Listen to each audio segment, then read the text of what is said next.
Welcome to the New Fly Fisher. I'm your host, Bill Spicer. On today's show, we're with Mr. Dick Green, owner of Bud Lily's Trout Shop in West Yellowstone, Montana. And we're on the Gallatin River, and with his expert advice, we're going to see if we can fool some of these trout. Like always, we'll talk about equipment, we'll talk about flies, and we'll talk about presentation. It's going to be a great show. Sit back in that nice easy chair of yours, take a sip of your coffee, and we'll be right back. That was awesome. Let him go back to live another day.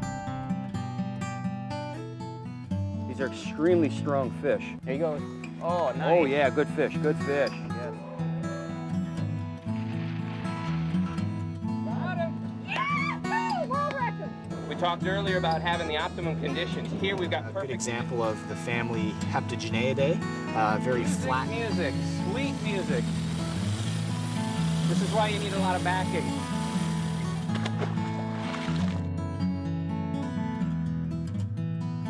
The New Fly Fisher is made possible thanks to Scientific Anglers, makers of Mastery Series fly lines, Sage Performance Fly Rods, Loon Outdoor Products, fishing with a conscience.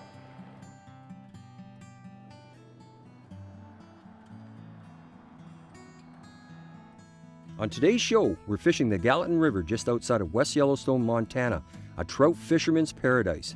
The Gallatin flows over 90 miles with hundreds of small creeks adding to its flow. Starting from springs in Yellowstone Park, it flows into the Missouri River.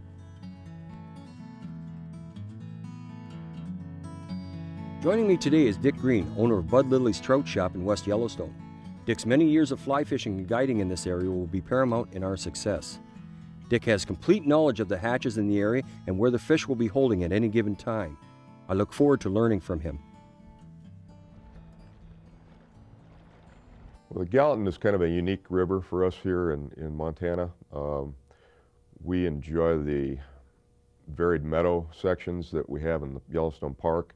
And as you move down the Gallatin Canyon, you get into bigger water, some bigger fish, lots of variety, and it's just a real classic river. I would say as far as conditions go, the Gallatin in Yellowstone Park is quite accessible, so it meets the needs of a lot of people who don't want to do a lot of hiking. It's close to the road. It's got some very easy to read water. As you move further down, you get into the canyon section, you're moving into a little bit of faster water, so it gets a little more difficult. So it has a little bit of variety for all people. For equipment on the rivers around West Yellowstone, we recommend a 9-foot rod, moderate to fast action. 9-foot is probably the best because we do get some windy conditions, and it's a little easier to mend your line with a 9-foot rod. We use primarily floating lines, and sometimes on the rivers, deeper rivers, if you're fishing streamers, you might use a sink tip line.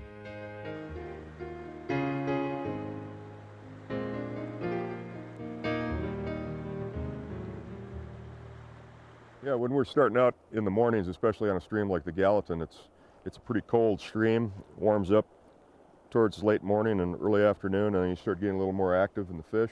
So we'll just take a temperature reading now and see what the actual temperature is.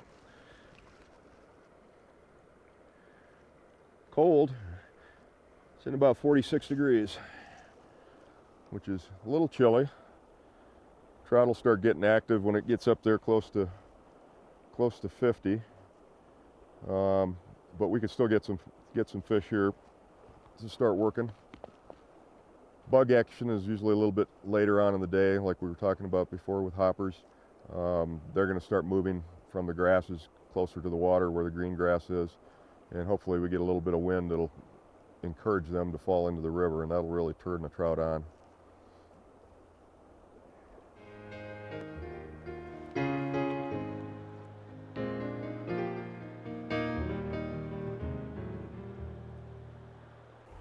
Dick, we're on the Gallatin River right now. Now you've brought me to this real nice looking piece of water, but why did you bring me particularly here, and how should we go about fishing this? Well, the Gallatin's a very productive stream in Yellowstone Park, and it's a classic meadow type stream. It's got a lot of good lies for the fish to hold in. what we're looking at today is hopefully seeing a few PMDs with a little bit of cloud cover we've got, and then maybe this afternoon get into some hopper fishing. And with all the grass and brush around the banks, that makes it an ideal hopper river. What we try to do is, first on the approach to the river, is to stand back a little bit from the stream itself, take a good look, see if you see any bugs coming off. Take a look, see if you might even see a fish laying in some of this shallow water. Now that's a one mistake the average angler makes, isn't it? Most people just get to the river and they charge right in and start casting. What I like to tell people to do is to take it in a few minutes, sit there and watch, see if you see anything happening, and then work in gradually. Try some of the softer water on this side of the riffle over there, working it out to the seam, so you're fishing the slower water first and covering it pretty good, especially if you're not seeing any bugs. You're going to be using some sort of a prospecting dry, like a pale morning dun or a parachute Adams, and just cover the water real thoroughly and see if you can bring any fish up. Then start to move into the faster water. Sometimes you'll find rainbows holding in the faster water, and then after you've covered that, then you want to look at the cut banks on the other side. Try to get a good dead drift as close to that undercut bank as you can. That's the tricky part, though. That's the tricky part, especially if the wind starts to blow. Yes, exactly.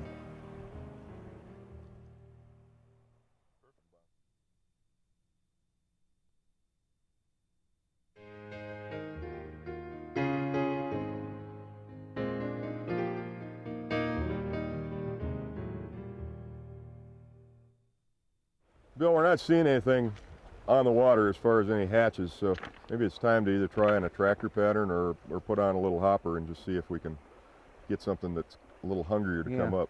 Well, yesterday there was quite a few hoppers around, so I think maybe a hopper might be what we should try. Let's give it a try, especially in some of that faster water. Yeah. Because they'll float high and you'll be able to see it real well. Now, which one did you I'd try the suggest? grand hopper, this little brown one. The brown there. one here? Okay. That's a good foam hopper. It's been a real winner for us. Yeah, it floats well and it's got a real natural presentation. Mm-hmm. Okay. What do you have on for 5X? You got 5X, that should be perfect. Small streams like this, especially where you got some fast water, they're not so leader shy as they would be in some of the slower moving Absolutely, rivers. yeah. And as far as leader length, when you're working with a stream this size, you can pretty well control anything that you need from 7.5 to 10 foot. Now, Dick, is it mandatory to crush the barbs in this area? It's not, but it's always a good idea. We encourage people to pinch the barbs down. You might lose a few fish that way, but it's a lot easier releasing the fish. And these are all wild trout in here. There's no stocking, so you really want to take care in how you handle them. Well, I truly believe in catch and release, so this is the best way to do it. And that's good and crushed. Trout are very conditioned to watch for terrestrials that fall in the water, such as ants, crickets, and moths. They are readily picked off by opportunistic fish. During the months of August and September, big trout will purposely position themselves near banks waiting for careless hoppers to fall in the river or be blown in by daily high winds experienced on most western waters. Attractor patterns are the most valuable tool a fly fisherman can have in his fly box. These flies are subsurface or surface patterns that do not necessarily resemble any specific aquatic or terrestrial insect. They have characteristics of several types of imitations all rolled up into one. Most attractor patterns are brightly colored, larger than natural food sources, and have a high visibility which aids in both the angler and the trout in seeing the offering. Rubber legs, exaggerated hackles or wings combine to help imitate the silhouette of something the trout would be tempted into eating. Nice trout here. Took it on a little yellow stimulator. I just switched flies because I'd seen a couple of fish come up and eat something, but the bigger fly wasn't working, so I went down to about a size 12 yellow stimulator. What do we have? Looks good, Dick. What is it, do you think? Looks like a little rainbow. You gonna handle it with your hand, or you want me to net it, or? If you want to net it, I'll just I got a bring it net up right to you. here. Bring her up to me.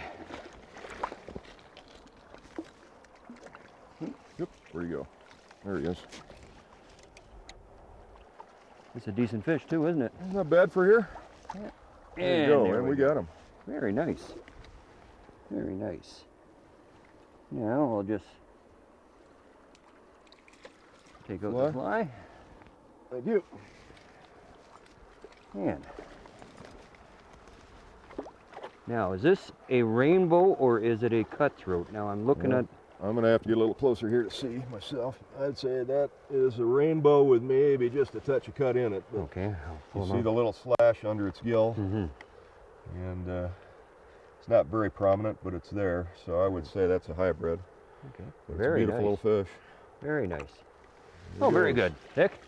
Thanks for netting them. Excellent. Excellent. Yeah, I've been seeing a couple of rise forms out here, and I haven't seen a thing on We're the in a little water. flatter water here. Right, it's a little deeper, so I think the Yeah. fish are holding there. Yeah. And let's go catch another one. Yeah, sure. That sounds great to me.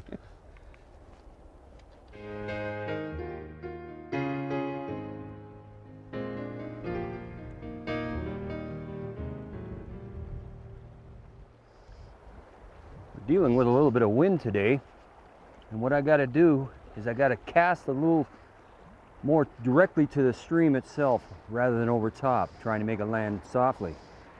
Strictly because if I have the cast too high, it's going to knock it down on me. So I'm casting more up in the back and low in the front. If you must cast directly into a strong headwind, your timing, power, and position will be critical. The back cast should be aimed high and the forward cast should be aimed low with the maximum load on the rod. Often it is best to shorten the distance of your cast, which will increase your control and accuracy in windy conditions. Got a little wind, huh? Yeah, got to keep that front cast low. I'm actually having to cast over my left side. Sidearm casts are another effective means of defeating the wind by lowering the profile of your cast. However, this will usually mean a sacrifice in distance. But the key is that you maintain accuracy, which is often critical when casting tight to the bank.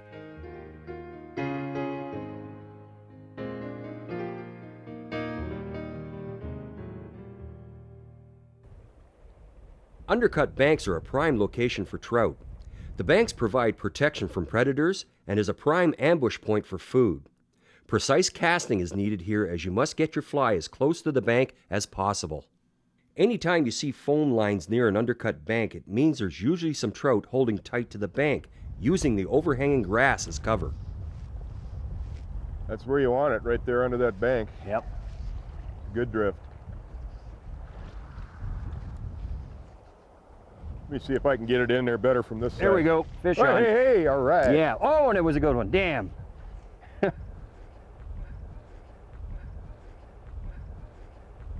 He had some shoulders on him. Right on that undercut. Yeah, try again. Maybe his brother's there. Or maybe he's a cutthroat and you'll eat it twice.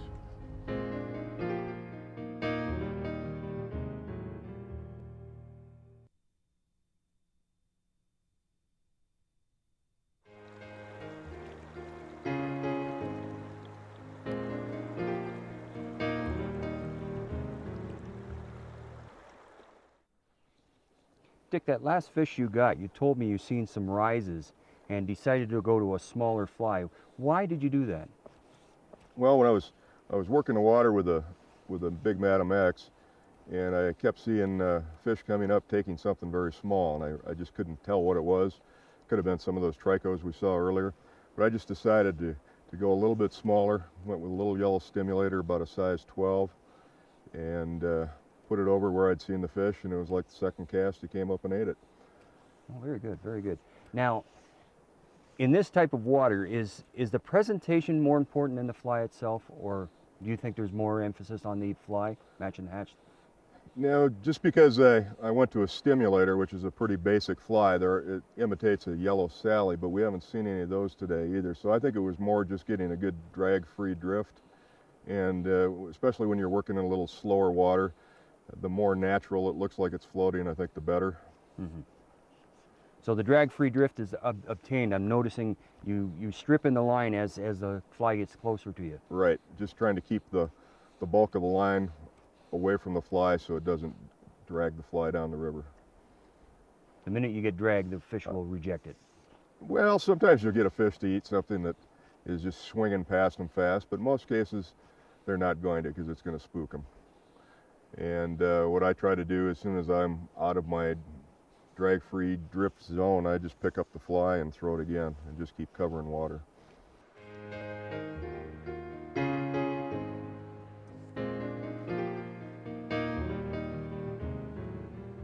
Okay, we're going to try a little experiment here because the water's a little deeper, and fish a hopper with a little pheasant tail dropper. First we're going to tie on that hopper and get it on there good and snug. Find ourselves a nymph in here. We'll try a little bead-headed pheasant tail. This one's got a flashback. Okay, we start with tying an improved clinch knot, same knot you use to tie the fly on, onto the bend of the hook. Give it about 5 or 6 wraps. I'm probably going to leave about a foot to 18 inches between 2 flies. We'll get the second fly tied on. Or it depends on how deep the water is, but this water appears to be maybe 3 to 4 feet deep, so if the fish are holding on the bottom, they'll look up, see the hopper, and then hopefully they'll come up and take the nymph as well. 2 fly combinations are real popular out west. They're very productive. You increase your chances twofold if you've got the right flies. They do cause you some problems when you've got wind because the flies will tend to wrap around each other. It's not too bad out here today. But we'll give that a try.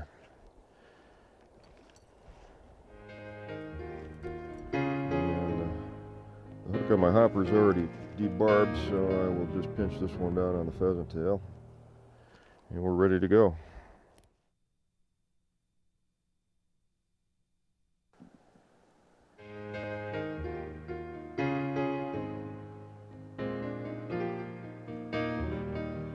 Nothing was happening on top, so I put a nymph on. We're allowed to use 2 nymphs right here, and I went right what I figured was the most productive spot.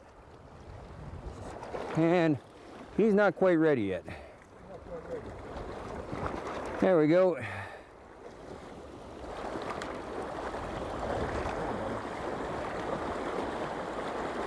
And that's it. Now we can leave her in the water. Here in a little bit calmer water. Very important that we get the hook out. He wants to twist around. Yeah, he wants to twist around on the net there. That's the advantage of these nice soft nets. You can, I only took the bead head. So that was my bottom fly. Now we'll show the fish quickly. Very nice little rainbow there. About 13 inches. 13 inches, that's fine. Oh, nice. Oh, see him take off? That was great. Ready. Yeah, that, oh, yeah. Finally. Montana just does pay off eventually. You just got to persevere. What I'll show you folks next on the camera is a little technique on how I took this fish. You must keep the line up off the water. Keep your cast fairly short so you can control it. Anything that touches, you'll see the indicator move, you strike like that.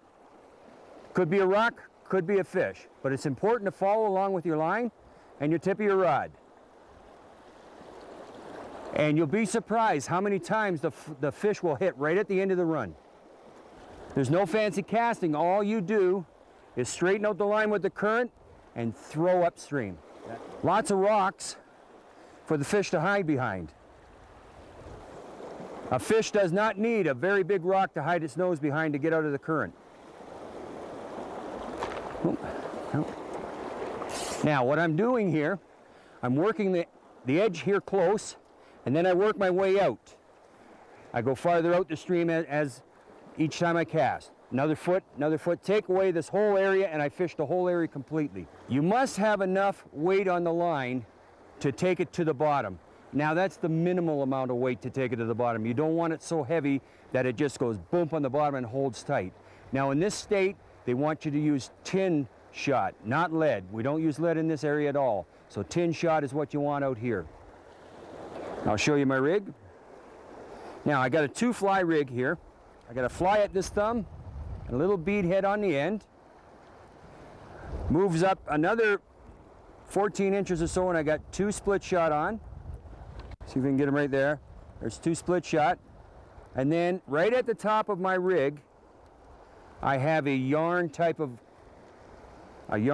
indicator. This isn't necessary. Indicators aren't necessary, but they really help in seeing the strike. I know some very successful nymph fishermen that don't use one of these at all, and they do very well. But it's much harder to do without the indicator.